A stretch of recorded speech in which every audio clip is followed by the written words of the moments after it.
Howdy folks, I'm Rhetorical Rumium, realistically rating radioactive rhombuses. I'm Amber. And here are more rhombuses for us to rate, even though they're radioactive. I have no idea why I'm actually doing this. It sounds very, very dangerous. Let's get started. Alright folks, and our first letter is titled, Am I a Jerk for Refusing to Pay My Mother-in-Law? I'm a 31-year-old female, and I gave birth to my beautiful son a week ago. Unfortunately, there were some complications, so I was only released yesterday, but I'm so grateful to be home with our baby boy. When my water initially broke, my husband, a 33-year-old male, and I were at home, and I happened to be standing on my bedroom carpet. Cleaning was obviously not a priority, so I threw some towels down and we left for the hospital.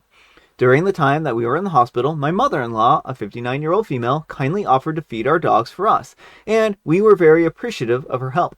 It was only once we got home yesterday that I saw my mother-in-law had left a receipt and a note stuck to the fridge saying that she had cleaned my bedroom carpet and wanted to be reimbursed. She had also taken upon herself to clean the rest of the house while she was at it, and would like to be paid a day's wage at $25 an hour plus $200 worth of products. Now, while it was nice of her to clean my carpet and then the rest of the house, neither of us asked her to do this. My husband wrote her the following text. Hello Mom, we really appreciate your help over the last few days. While my name was in the hospital, it was great having someone over to look after the dogs. We noticed your note and receipt on their fridge, and are a little upset that you took it upon yourself to 1. Snoop through the house, as neither of us had told you about my name's water breaking in the bedroom, 2. Go out and buy hundreds of dollars worth of cleaning products, and then 3. Charge us your time and aforementioned products. We would also like to ask where these cleaning products are, as if we are paying for them, we would certainly like to get our money's worth out of them. When we entrusted you with the dogs, we really thought you were helping us out of the good of your heart, and not giving you an opportunity to make a quick buck. We are family, and we are hurt that you would do something like this while my name is so unwell. My mother-in-law immediately responded to my husband, saying that she did what she did out of kindness of her heart, and that she cannot believe that we would be so ungrateful. I have also received some texts from extended family members saying that mother-in-law didn't have to help me, but did so despite her advanced age, out of love. I have had to turn my phone off so that I don't have to deal with all of the texts, but my husband is still getting a lot of hate from his family because we are manipulating the situation and making mother-in-law out to be the bad guy when she was only trying to get the house ready for the baby. I'm quite upset by this whole thing, but my husband is now saying that maybe we should pay her to get the extended family off our back and just enjoy this time as new parents rather than dealing with all this. I am not okay with him paying his mom for anything. She sent another text to my husband earlier saying that she would be happy to gift us the products, i.e. take it off of the bill, but she would still like to be paid for her time given that she was dealing with a biohazard. Alright folks, what do you think? Jerk or not the jerk? Not the jerk. And in situations like these, I think it's helpful to ask, if a stranger came into your house and did this, how would you feel about this? Like, I think everyone can agree that if someone just came into your house from a cleaning service and randomly cleaned your house and then demanded payment, you never consented to that service. Yeah, I mean, it's like a lot like when those people will come up to your car and squeegee it when you're at a red light and then demand you to pay them. Yeah, like, again, you never asked for this service. You never consented to have her going through your house in this way. She was just supposed to be taking care of the dogs. Yeah. And so you are well within your right to refuse. And I think it may be worth, not right now, like, but once you're doing a little better, it may be worth having conversations with the extended family about how they would feel if someone were to come into their house and clean without their consent and demand a bill. So I do have some questions here, and I wish OP had been a little bit more clear on how dirty the house was. Like, was their house actually like a biohazard, or is this just an exaggeration? I think she just means that water breaking is a biohazard. Oh, Bodily fluids. I see. Well, I mean, I guess that's understandable, but again, like OP was going to go ahead and clean that later. Yeah, no one asked her to do this. So I don't understand why she took it upon herself. And certainly, like, it does seem she snooped around the house. And it does seem like she's trying to make a quick buck off of them because, I mean, $200 for cleaning products Yeah, but that she doesn't even leave at the Yeah, house. yeah, she's now offered to, oh, yeah, I'll just take that off your bill, like, when she's basically caught because there's no way cleaning products cost $200. Well, if she went out and bought every single cleaning product in the store, Yeah. right? But I mean, a little bit of Windex, a little bit of like some of these other cleaners. Like, I mean, you're gonna spend what, $25-$50 on cleaning products? I don't know that that's gonna cost you $200, and that's if you buy brand new ones and don't Mm-hmm. use the ones that are already in their house. Now, maybe OP and her wife are horribly messy people, but OP's mother-in-law still should have contacted them and asked them if they wanted her to clean at a rate of $25 an hour. Right, and that's the thing is that if you want to charge for a service, like, you gotta get the consent of the person who's going to be paying for it. Mm-hmm. I mean, even doing it for free, like, she still should have checked. Like, if Yeah. she was really concerned and was like, oh, would you like me to take care of, your house while you're away? I know this is a stressful time. Like, you still want to get that heads up before you do it, even if you do it for free. But again, it just seems like she's trying to take advantage of them when they're in a vulnerable time. Yeah. But let me know what you folks think. So anyhow, take care and good luck. And Brio Mio says, wow, most mother-in-laws in my culture stay with the new mother for a week or so, helping, and that would include meal prep, cleaning, laundry, and they do so uncomplaining and also unpaid. I've never heard of mother-in-law giving someone a bill for these services. The whole family sounds like money grabbing to me. While it's probably not advisable to go totally no contact, I would definitely slowly reduce my contact with them. I would also expect that if she invites you for Christmas or Thanksgiving dinner, you would be presented with a bill for her services. Incidentally, I think that she was going to get you on those cleaning supplies. $200 sounds incredibly high for what is probably Windex and soft scrub. Those two are the main ones that I use, and you probably already had those somewhere in your house. And OP replies, I agree that the price of cleaning supplies like this is quite high.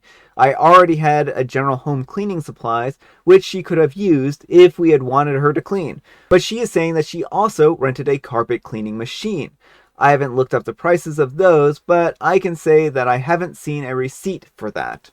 I'm a 27-year-old female, and my boyfriend's 29-year-old male's relentless teasing is starting to feel more like bullying. I'm a 27-year-old female, and I've been dating my boyfriend Tyler, a 29-year-old male, for 5 years. We've lived together for 3. I've been struggling lately with the way that Tyler has been teasing me, and it's making me question the future of our relationship. Since I've known him, Tyler has always been a super sarcastic person. His coworkers and friends call him a jerk constantly, jokingly, I think, and asks me how I put up with him. Now, I do a lot of things that weren't being poked fun at. I can be goofy and a little blonde, and I'm certainly not against laughing at myself. But Tyler has a tendency of picking on me, and it's only gotten worse the longer we've been together. For the past year, I can't say anything, and I mean anything, without him either mocking me or making some sort of joke about me. It's gotten to the point where I second guess everything I'm about to say to him or around him because I'm afraid it's going to sound stupid and he'll mock me. He's even mocked my facial expressions and hand gestures. It's constant. Even when I'm trying to have a serious conversation with him, I feel like he's not being entirely respectful. It's gone to the point where I'm happy when he works late, or I'll stay at work to avoid going home. I'll look forward to when he's away, and I'll dread having conversations with him. Both my parents have noticed his worsening behavior. Tyler and I see them about once a month. My mom recently told me that my dad brought it up to her. He said it seemed like Tyler was bullying me last time we visited. My dad has a good sense of humor and will tease me sometimes, or put me in a headlock, or randomly text me a joke. He's a goofy guy, and we have a great relationship where we can be like that with each other. So, for him to be concerned about Tyler's behavior says a lot. Anytime I bring up the teasing, mocking, and bullying to Tyler, he gets super defensive and jumps straight to the I'll never do that again. I'll have to be Mr. Serious now. No more joking. And gets irrationally upset. I've told him countless times that I do have a sense of humor and I'm okay with him joking around with me or poking fun at me sometimes. But there is a line, especially with a romantic partner. The fact that every other person in my life is nicer to me than Tyler is so hurtful and honestly strange. He'll usually sulk for a few hours and then follow me around like a puppy dog and say he's sorry. And then the next day he's right back to it. Maybe he's had this dynamic with past partners and I'm just being too sensitive. But anytime I've dished it back to him, he gets extremely upset and says that I've taken it too far. So I've gotten to the point where I just take the abuse and say nothing. Sometimes I'll laugh when I really feel like crying. I'm mad at myself for not demanding more respect for him. I've started to question whether he even likes me as a person or if he likes the idea of a relationship more. I suppose that I'm the full package on paper. I do almost all of the cooking, cleaning, and household planning. I run the errands for him, I pack his lunch daily, I help his family. I'm good with money, I have a great job, and I keep myself in shape. And I'm a good lover. I plan fun things for us to do. I'm supportive of him in everything that he's done and wants to do. I've moved for him. I've changed jobs for him twice. I could go on. I think that we both know that if I were any different, our relationship wouldn't have worked out. So this resentment on top of the constant teasing is making me feel like garbage. It makes me feel like he's only with me for convenience and doesn't really like me as a person. I've tried talking to him about it calmly, and I've tried getting mad. I've tried treating him the same way, but it's even gotten so bad that he's made me cry. But nothing seems to change his behavior, and I just end up feeling like crazy for being too sensitive. I understand that it's probably a habit for him at this point, but it's making me worry that there's more going on. How can I handle this going forward? Do I need to continue having conversations with him about it? Should I get mad? Should I convince him to go to therapy? I obviously love him and want things to work out. I haven't stuck around for 5 years for no reason.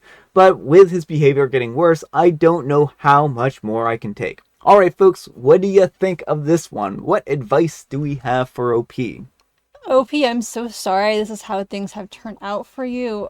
This is not a healthy relationship. No. I mean, you have identified in this letter that you called it abuse, and it absolutely is abuse what he's doing. You say that you're much more comfortable. You look forward to him being gone at work. You stay at work late to avoid him. That is not a healthy partnership. And you have every right to, because he is belittling you like every opportunity he gets. And that's not what a good partner does. Well, and then on top of that, like it's not even their dynamic because anytime OP dishes it back, he gets all angry and sulks and says that she's taken it too far.